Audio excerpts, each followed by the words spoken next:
If you're navigating your later years here in the U.S., chances are your health and well-being are, well, pretty high on your list of priorities. Mm, Maybe you find yourself tossing and turning at night, or perhaps, the stresses of daily life just feel a bit amplified sometimes. definitely. Today on the deep dive, we're really digging into exactly these kinds of concerns. We've gathered some pretty compelling sources to help us understand how to thrive. Yeah, we've got a study on mindfulness and sleep, a Mm. broad review looking at meditation's impact on seniors. Right, and also look at mindfulness-based therapy for mental well-being, Uh, and even some, practical tips for just getting started with meditation. And our goal today isn't just to, summarize these. Mm. We really want to pull out those valuable nuggets, the things that could potentially make a real difference in your life. Exactly. We know that many older adults, particularly here in the U.S., are grappling with issues like chronic pain, maybe some cognitive changes,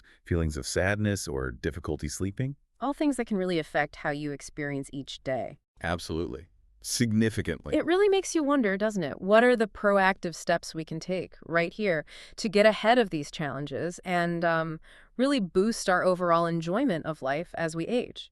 Well, that's the core question. So let's start by exploring this fascinating world of mindfulness and meditation and see what our sources reveal. That seems like a great place to begin. Mindfulness and meditation, they really do consistently emerge as potentially powerful tools in the sources we looked at. Mm-hmm. Let's first think about mindfulness itself. It's essentially about training our attention, right? To be fully present in this moment without getting sort of caught up in judgments or worries. And what's interesting is the amount of research that's growing around its benefits, specifically for us as we get older. Yeah. One study that really caught my eye looks specifically at sleep quality in older adults. It was titled, "Can Mindfulness Improve Sleep Quality in Older Adults?" Yes, the one in China. Right, over 500 people, aged 60 to 75. And the key finding was, well, those who practice more mindfulness tended to sleep better. But the interesting part is why? Well, the study did dig a bit deeper there. It seems that mindfulness acts almost like a buffer against rumination. Those repetitive negative thoughts. Exactly. The ones that can keep us tossing and turning. And it also seems to help dial down anxiety. Okay, let's connect the dots here. So if you're more mindful during the day, Hmm. you're less likely to get stuck in those worry spirals when you're actually trying to sleep. That seems to be the idea. And by being more aware of your emotions, but without letting them, overwhelm you. That background hum of anxiety starts to quiet down. Precisely. Paving the way for, hopefully, a more restful night. Mm-hmm. It's almost like you're training your brain to be a better sleeper, in a way. I like that framing. The researchers even talked about it like a chain reaction. More mindfulness leads to less rumination, Okay. which in turn reduces anxiety, and that ultimately results in improved sleep. So it suggests that by just cultivating our ability to be present, we might be able to directly address some of the core reasons why sleep can become more challenging as we age. That feels incredibly practical. Now, we also looked at a broader review, didn't we? Effective meditation on elderly. Yes, that one was comprehensive. It synthesized findings from 20 different studies. And it painted a pretty wide picture of how simple meditation practices can benefit older adults. It really did. This review highlighted improvements across several key areas, things like our thinking skills, how we handle stress, our emotional well-being, even physical health, and our sense of connection. Connection to ourselves and the world. Yes, exactly. It suggests that something as seemingly simple as regular meditation could genuinely enhance our overall quality of life in these later years. Let's break down some of those benefits a bit. The review mentioned improved cognitive function, things like memory and attention span. Right, and those are often areas we're, actively trying to maintain as we age. For sure. And when it comes to stress, the review found evidence that meditation can actually lower the levels of stress hormones circulating in our bodies. Okay, so a physiological effect. Yes, which can then create a ripple effect, easing common stress-related issues, sleep problems again, feelings of sadness, anxiety, even high blood pressure. Mm. It might even offer some relief for certain stress-related digestive issues, like IBS perhaps. Think of it as giving your body's stress response system a much-needed chance to reset. That's a powerful image. What else did this broad review uncover? Any other key areas? Yes. It also pointed towards a reduction in anxiety, including things like fewer panic attacks and phobias. Which makes meditation seem particularly appealing for managing anxiety that might crop up or become more prominent later in life. Exactly. And furthermore, it seems to foster a greater sense of self-awareness, that ability to just recognize our thoughts and feelings without immediately reacting to them. Hmm. That pause, Yeah. that can be incredibly valuable. That non-reactive awareness, yeah, that seems to be a recurring theme here. What about the physical side? You mentioned physical health benefits. Right, there were several noteworthy physical benefits mentioned. Regular meditation has been linked to things like lower blood pressure, potentially a stronger immune system, and reduce inflammation. And inflammation is implicated in so many age-related conditions. It really is. So meditation could be a valuable tool in managing chronic conditions like heart disease, diabetes, arthritis, maybe even helping to lessen the burden of chronic pain for some people. That's really encouraging, especially for anyone dealing with ongoing pain. And I was interested to see the review mention it might even support healthier habits. Yes, that was interesting. By strengthening our self-control and improving our ability to manage emotions, meditation might be a helpful ally if you're trying to overcome unwanted habits. Okay. And of course, it circles back to sleep again. By calming a restless mind, meditation can significantly improve sleep quality. Some studies suggest the benefits can be comparable to more structured sleep programs. It really sounds like a very holistic approach to well-being. What about the social and emotional aspects, especially thinking about older adults here in the US? Loneliness can be a real issue. That's a crucial point. The review suggests meditation can help combat feelings of loneliness and isolation. How? By fostering greater empathy, compassion, and a sense of connection, Connection with others. both with others and, importantly, with ourselves. It can also help us rediscover a sense of meaning and purpose, perhaps, and cultivate feelings of kindness and forgiveness. Practices like loving-kindness meditation focus specifically on that. And you mentioned spiritual benefits earlier as well. Yes, though it's not tied to any specific religion, meditation can help people tap into a deeper sense of peace, find solace in the present moment. It's about connecting with something larger than ourselves, really, in whatever way feels authentic to you. So it sounds very personal and adaptable. The review also gave some examples of meditation techniques particularly suitable for seniors, didn't it? It did, and they lined up nicely with the suggestions in another resource we looked at, Meditation for Seniors 101. Things like guided meditations are often popular. Where someone talks you through it. Exactly. Or simply focusing on your breath, mindful breathing. Body scan meditations where you bring awareness to different parts of the body, gentle movement like yoga or tai chi, even walking meditation Yeah. or repeating a calming word or phrase, a mantra. So lots of options. The key really seems to be finding what feels accessible and comfortable for your body and your mind. That's good to know. It doesn't have to be this, intense or physically demanding activity. Not at all. Now let's shift gears slightly to the meta-analysis. This one was titled Effects of Mindfulness-Based Cognitive Therapy on Depression and Anxiety in Late Life, so MBCT. Right. MBCT combines mindfulness practices with techniques from cognitive behavioral therapy. And what did this analysis find? It looked at 5 studies, all involving individuals aged 60 and over. And the conclusion was that MBCT had a significant positive impact. It helped reduce both symptoms of depression and symptoms of anxiety.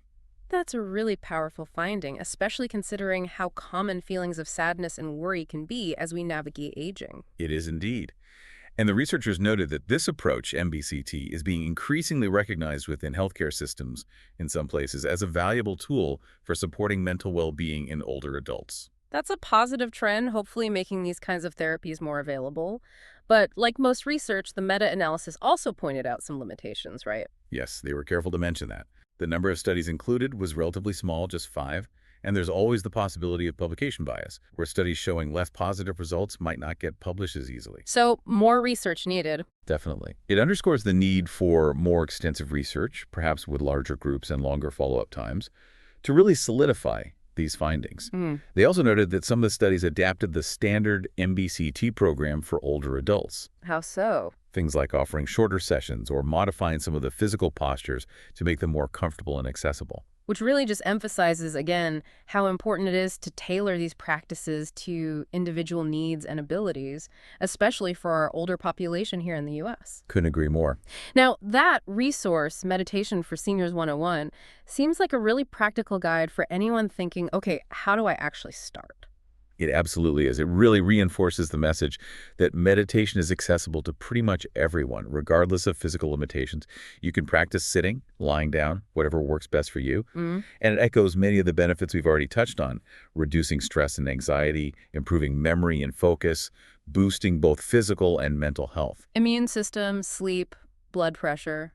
Right, even potentially playing a role in reducing the risk of depression and maybe Alzheimer's, although more research is always ongoing there. That's quite a compelling list. And it also outlines some of the best meditation techniques for seniors who are just dipping their toes in. Yes, it recommends things like mindfulness meditation, guided meditations, body scan exercises, gentle yoga or Tai Chi, and walking meditation as excellent starting points, very similar to the review we discussed. Okay. And it also gives some practical tips for just beginning and suggests ways to incorporate mindfulness into everyday activities too, like paying full attention to your breath while you're washing dishes or mindfully savoring a cup of tea. So it doesn't always have to be formal, seated meditation. Not necessarily. There are many accessible ways to weave mindfulness into the fabric of your daily life. We also briefly looked at a resource called How to Lead Meditation Groups for Seniors. Maybe not for everyone listening, but useful for some. Yes, that could be really helpful for people interested in maybe sharing these practices within their community, say at a senior center or residence. It highlights benefits like managing pain, reducing isolation and anxiety, increasing social engagement, improving breathing, bolstering immunity, and just fostering more peace and joy. A great resource for facilitators. Now, our final source, What Type of Meditation is Best, offered a slightly different perspective, didn't it? It looked at brainwave patterns. That's right. It categorized meditation into three main types based on EEG patterns: focused attention, open monitoring, and something called automatic self-transcending. Okay. And interestingly, a 3-year study mentioned in that article suggested that automatic self-transcending, specifically the technique known as transcendental meditation, or TM, led to the most significant improvements in the older adults they studied. Improvements in what areas? Things like longevity indicators, blood pressure, cognitive flexibility, mental well-being, and even how the participants themselves rated their own aging process. This was compared against mindfulness training and a standard relaxation program. Wow, that's a pretty strong claim for TM. Did the article mention other supporting evidence? It did. It cited a meta-analysis indicating that TM was more than twice as effective in reducing long-term or trait anxiety compared to other meditation techniques and placebos. Twice as effective. According to that analysis, yes. Another meta-analysis suggested it led to greater self-realization or self-actualization. And a third found it was uniquely associated with significant reductions in blood pressure among various stress management approaches studied. So, while many of our other sources really emphasize the benefits of mindfulness-based practices, this one presents a strong case specifically for automatic self-transcending meditation, like TM. It really highlights that maybe there isn't one single best approach for everyone. That's a very important point, exactly. While this source definitely leans towards automatic self-transcending, we have to remember the consistent benefits that our other sources attributed to various mindfulness-based approaches for sleep, anxiety, depression, general well-being. Ultimately, the most effective type of meditation is, well, likely the one that resonates most with you personally and the one that you can practice consistently over time. That makes sense. So, as we bring this deep dive to a close, it seems pretty clear that mindfulness and various forms of meditation offer a real wealth of potential benefits for the health and well-being of older adults right here in the U.S. Absolutely. They can help address key concerns. Many people face things like sleep difficulties, stress, anxiety, maybe even supporting cognitive function, and potentially contributing to reducing the risk of certain age-related health issues. It's quite encouraging. It really is. And I think the key takeaway for you listening is to feel empowered to explore and find a practice that aligns with your own individual needs and preferences. Whether that's mindfulness meditation, trying a guided session, exploring movement like Tai Chi. Or perhaps even investigating something like transcendental meditation further, if that sparked your interest. There are many avenues. And the crucial thing, it seems from all of this, is maybe just to start small and be consistent. Exactly. Even just a few minutes a day, practice regularly can begin to make a noticeable difference over time. Consistency seems key. Okay. Precisely. So maybe here's something to consider as you go about your day. Given everything we've explored, how might incorporating even just a brief moment of mindfulness or meditation into your daily routine contribute to perhaps a greater sense of health, calm, and engagement during these really valuable years? A great question to ponder. We'd encourage you to maybe look into some of the resources we've talked about, see what resonates most with you in your own unique journey.